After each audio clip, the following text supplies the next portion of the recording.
Hi students, welcome back to my channel.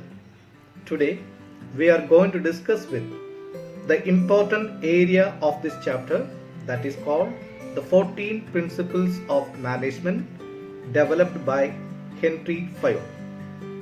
Henry Fayol is known as the father of modern or general management. He contributes a lots of contribution towards the achievement of classical schools of thoughts. For example, the administrative theory was one of the important contribution made by him for the achievement of classical schools of thoughts. Basically, he concentrated on top level management. So let us check what are the contributions made by him. 1. Classify all the management activity as technical and managerial. 2.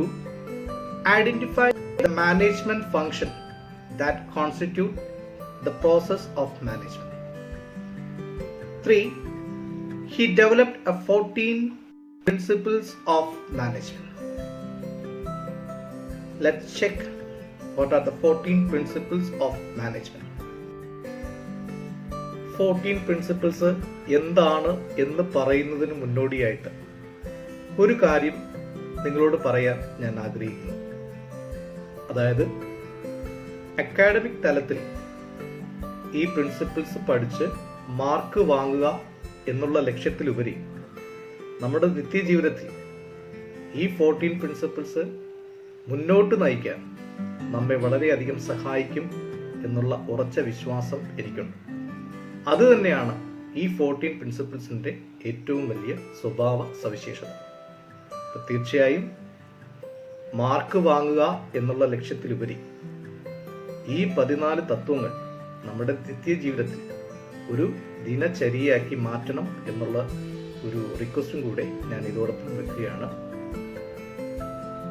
ഇനി നമുക്ക് 14 principles എന്താണെന്ന് നോക്കാം. 1. Division of work. Here the entire work should be divided into small parts and distributed among the workers. അത്തരത്തിൽ ജോലി ചെറിയ ഘടകങ്ങളായി വിഭജിച്ചുകൊണ്ട് അർഹരായിട്ടുള്ള തൊഴിലാളികൾക്ക് വീതിച്ചു കൊടുക്കുന്നതിനെയാണ് ഡിവിഷൻ ഓഫ് വർക്ക് എന്ന് പറയപ്പെടുന്നത്.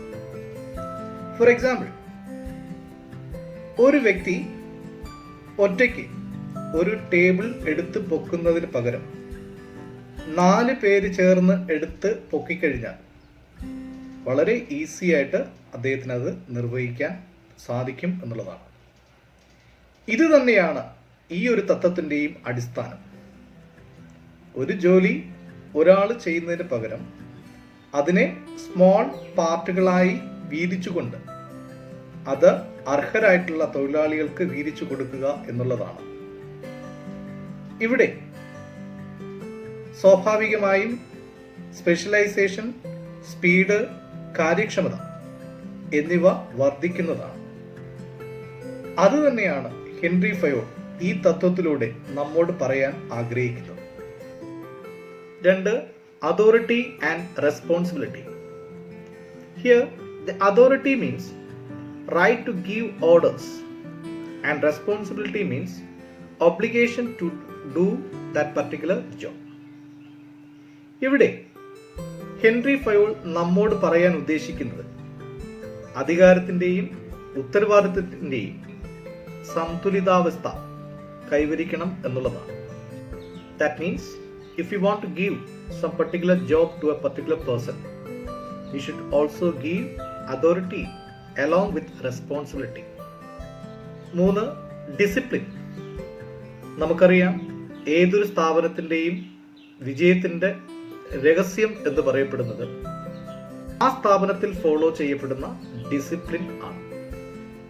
ഇവിടെ ഡിസിപ്ലിൻ എന്ന വാക്ക് അർത്ഥമാക്കുന്നത് അധികാരത്തോടുള്ള ബഹുമാനവും ജോലി ചെയ്യാനുള്ള ഉത്തരവാദിത്വവും നിറവേറ്റുമ്പോഴാണ് ആ സ്ഥാപനത്തിൽ ഡിസിപ്ലിൻ ഉണ്ടാകുന്നത്. അനുസരണ, അധികാരത്തോടുള്ള ബഹുമാനം, നിയമങ്ങളുടെ പാലനം ഇവയെല്ലാം ചേർന്നതാണ് ഡിസിപ്ലിൻ എന്ന് പറയപ്പെടുന്നത്. നമ്മുടെ ടോപ്പ് ലെവൽ മാനേജേഴ്സിനെ നമ്മൾ ബഹുമാനിക്കുകയും അവരുടെ നിർദ്ദേശങ്ങൾ കൃത്യമായി സ്വീകരിക്കുമ്പോഴാണ് നമ്മുടെ സ്ഥാപനത്തിൽ ഡിസിപ്ലിൻ കൂടുന്നത്. ഇത് നല്ല ഒരു റിസൾട്ടിന് വഴി തെളിയിക്കും. 4. Unity of command.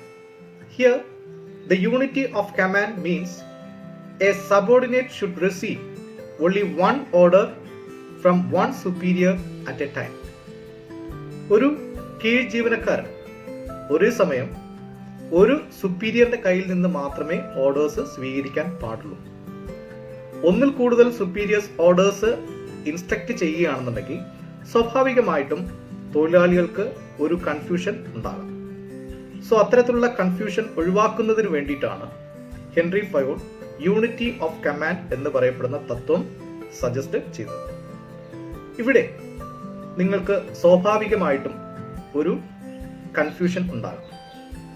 അതായത് കഴിഞ്ഞ എപ്പിസോഡിൽ സയന്റിഫിക് മാനേജ്മെന്റ് പ്രിൻസിപ്പിൾസ് പഠിപ്പിച്ചപ്പോൾ ഫങ്ഷണൽ ഫോർമാൻഷിപ്പിൽ ഒരു തൊഴിലാളിയെ സൂപ്പർവൈസ് ചെയ്യുന്നതിന് വേണ്ടിയിട്ട് 8 സൂപ്പർവൈസേഴ്സ് ഉണ്ട് എന്ന് പറയപ്പെടുന്നു.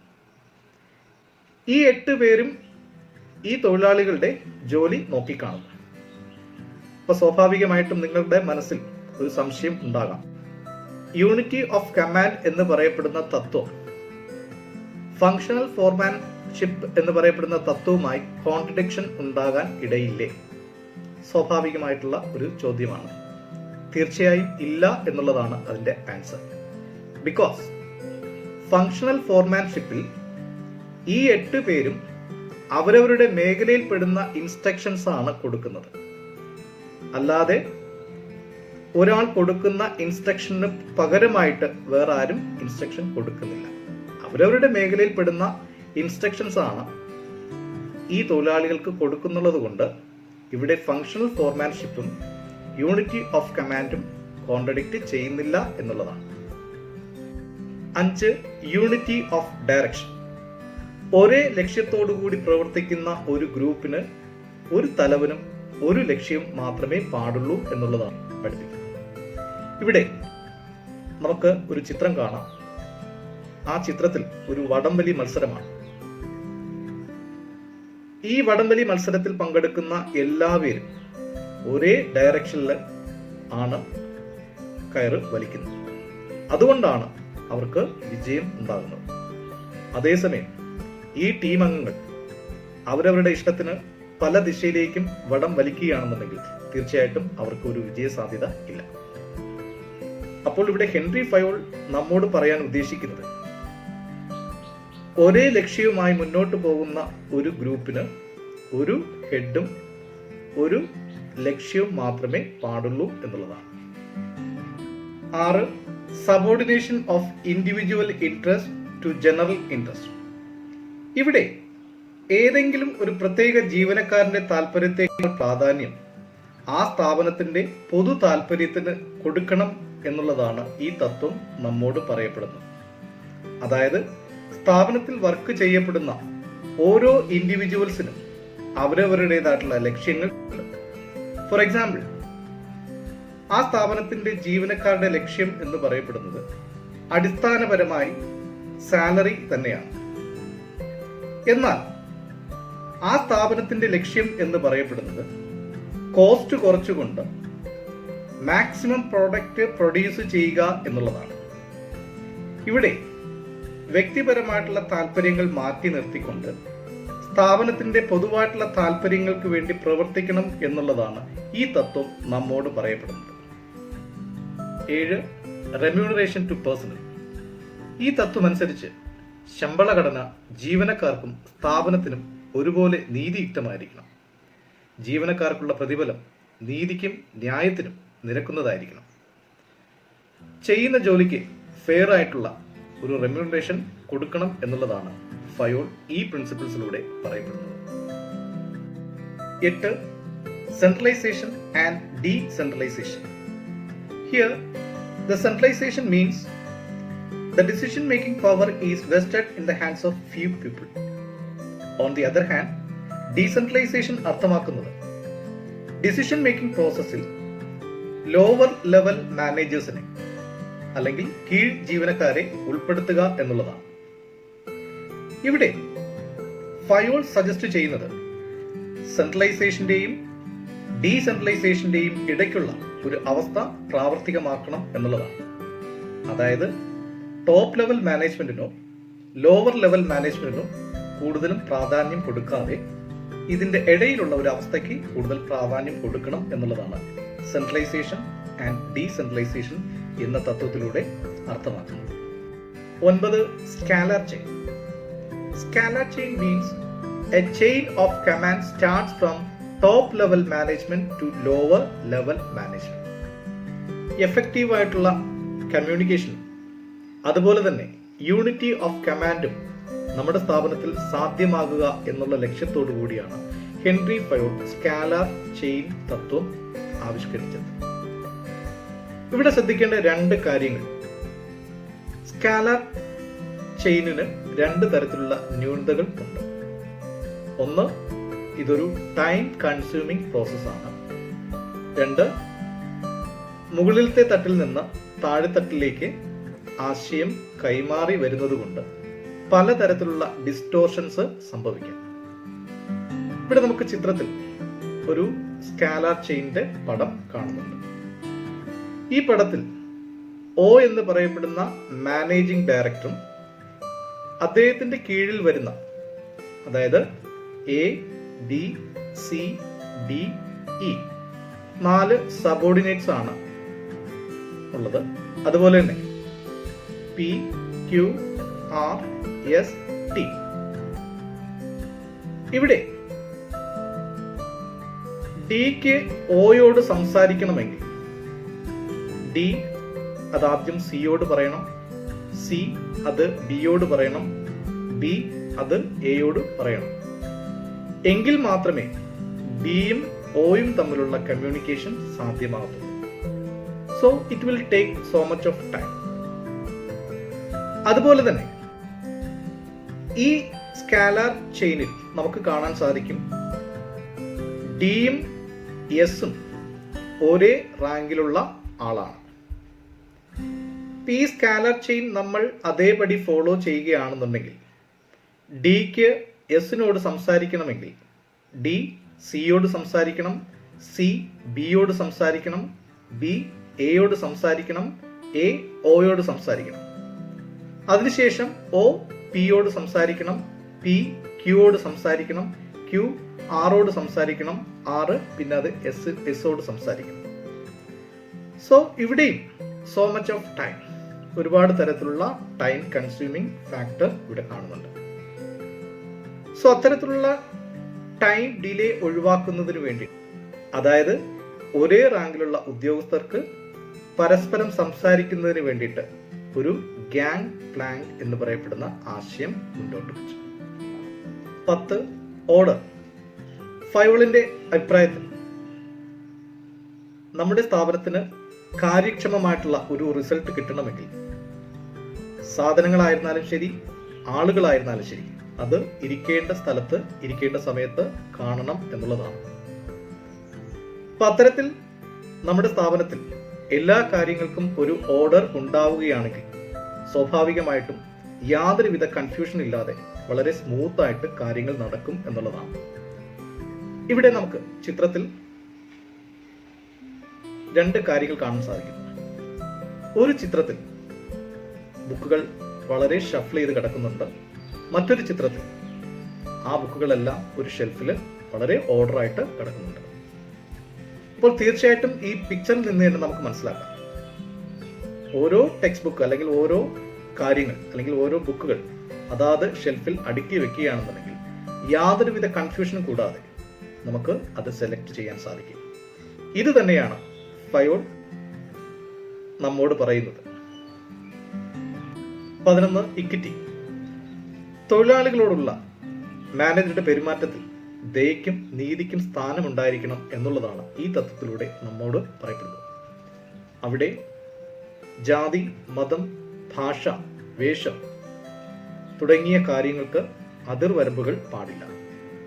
സോ എങ്കിൽ മാത്രമേ സ്വാഭാവികമായിട്ടും തൊഴിലാളികൾക്ക് മാനേജ്മെന്റിനോട് ഒരു മൊറാലിറ്റി ഉണ്ടാകത്തുള്ളൂ. സോ അത്തരം മൊറാലിറ്റി നമ്മുടെ സ്ഥാപനത്തിൽ നല്ല റിസൾട്ട് ഉണ്ടാക്കാൻ സഹായിക്കും എന്നുള്ളതാണ് അദ്ദേഹം ഈ പ്രിൻസിപ്പിളിലൂടെ നമ്മോട് പറയപ്പെടുന്നത്. 12. Stability of tenure of personal. സ്ഥാപനത്തിന്റെ കാര്യക്ഷമത മാക്സിമം വർദ്ധിപ്പിക്കുന്നതിനും തൊഴിലാളികൾ നമ്മുടെ സ്ഥാപനം വിട്ടുപോകാതിരിക്കുന്നതിനും വേണ്ടിയിട്ടാണ് ഈ ഒരു തത്വം ഹെൻറി ഫയോർഡ് മുന്നോട്ട് വച്ചത്. അദ്ദേഹത്തിന്റെ അഭിപ്രായത്തിൽ ഒരു ഉദ്യോഗസ്ഥന് തന്റെ ജോലിയിൽ പ്രാവീണ്യം തെളിയിക്കാനുള്ള കഴിവും സമയവും നൽകണം എന്നുള്ളതാണ് ഈ തത്വത്തിലൂടെ അദ്ദേഹം നമ്മോട് പറയപ്പെടുന്നത്. അതായത് ഫ്രീക്വന്റ് ആയിട്ട് ഒരു കീഴ് ജീവനക്കാരെ തന്റെ പൊസിഷനിൽ നിന്ന് മറ്റൊരു പൊസിഷനിലേക്ക് മാറ്റാതിരിക്കാൻ ശ്രമിക്കുക എന്നുള്ളതാണ്. അത്തരത്തിൽ ഫ്രീക്വന്റ് ആയിട്ട് മാറ്റുകയാണ് എന്നുണ്ടെങ്കിൽ എംപ്ലോയീസ് ഡിസാറ്റിസ്ഫൈഡ് ആകുകയും അദ്ദേഹം മറ്റൊരു ജോലി തേടി പോവുകയും ചെയ്യും എന്നുള്ളതാണ്. സോ അത്തരത്തിൽ ഒരു കൊഴിഞ്ഞുപോക്ക് ഒഴിവാക്കുന്നതിന് വേണ്ടിയിട്ടാണ് സ്റ്റെബിലിറ്റി കൊണ്ടുവരുന്നതിന്റെ ആശയം അദ്ദേഹം മുന്നോട്ട് വെച്ചത്. 13. ഇനിഷ്യേറ്റീവ്. ഈ തത്വം അനുസരിച്ചിട്ട് എല്ലാ തരത്തിലുള്ള ജീവനക്കാർക്കും അവരുടെ ജോലി സംബന്ധമായ കാര്യങ്ങളിൽ മുൻകൈ എടുക്കാനുള്ള ഒരു പ്രോത്സാഹനം മാനേജ്മെന്റിന്റെ ഭാഗത്ത് നിന്ന് ഉണ്ടാകണം എന്നുള്ളതാണ് ഈ തത്വം നമ്മെ സൂചിപ്പിക്കുന്നത്. 14. Esprit de corps. ഐക്യമത്യം മഹാബലം. ജീവനക്കാർക്കിടയിൽ ഒരു സംഘബോധം, ഒരു ടീം സ്പിരിറ്റ് ഉണ്ടാക്കുക എന്നുള്ളതാണ് ഈ തത്വത്തിന്റെ അടിസ്ഥാനപരമായിട്ടുള്ള ലക്ഷ്യം. ഒരു മാനേജർ തന്റെ തൊഴിലാളികളോട് സംസാരിക്കുമ്പോൾ എപ്പോഴും ഞാൻ എന്ന വാക്ക് ഉപയോഗിക്കുന്നതിന് പകരം നമ്മൾ എന്ന് പറയപ്പെടുന്ന വാക്ക് ഉപയോഗിക്കുകയാണെന്നുണ്ടെങ്കിൽ അവരുടെ ഇടയിൽ ഒരു സംഘബോധം ഉണ്ടാകും. ഈ സംഘബോധം സ്വാഭാവികമായിട്ടും അവരുടെ മൊറാലിറ്റിയെയും ജോലിയുടെ എഫിഷ്യൻസിയും വർദ്ധിപ്പിക്കും. ഇത്രയുമാണ് നമ്മുടെ ഗോൾഡൻ 14 പ്രിൻസിപ്പിൾസ് ഓഫ് മാനേജ്മെന്റ് എന്ന് പറയപ്പെടുന്നത്. തീർച്ചയായും ഈ 14 പ്രിൻസിപ്പിൾസ് നിങ്ങളുടെ ജീവിതത്തിൽ ദിനചര്യയായി ഉപയോഗിക്കാൻ ശ്രമിക്കുക. ഞാൻ നേരത്തെ പറഞ്ഞത് കണക്ക് ഇത് കാണാതെ പഠിക്കുന്നതിന് പകരം തീർച്ചയായിട്ടും ഇത് നമ്മുടെ ജീവിതത്തിൽ ഫോളോ ചെയ്യുക.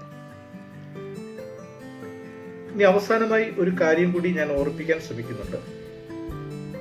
സാധാരണ ഈ 14 തത്വവും പെട്ടെന്ന് നമ്മുടെ മെമ്മറിയിൽ ഓർമ്മ നിൽക്കുന്നതിന് വേണ്ടിയിട്ട് ചെറിയ ഒരു ടെക്നിക്സ് സാധാരണ കേരളത്തിലുള്ള മിക്കവാറും എല്ലാ അധ്യാപകരും ഇത് ഉപയോഗിക്കുന്നതാണ്. സോ അതുപോലെ തന്നെ ഞാനും ഒരു ചെറിയൊരു ടെക്നിക്ക് ഉപയോഗിക്കുന്നുണ്ട്. ഈ 14 തത്വങ്ങളുടെയും ആദ്യത്തെ ലെറ്റേഴ്സ് വെച്ചിട്ട് ഒരു മീനിങ് ഫുൾ സെന്റൻസ് ആണ് ഞാനിവിടെ ഉണ്ടാക്കാൻ ശ്രമിക്കുന്നത്.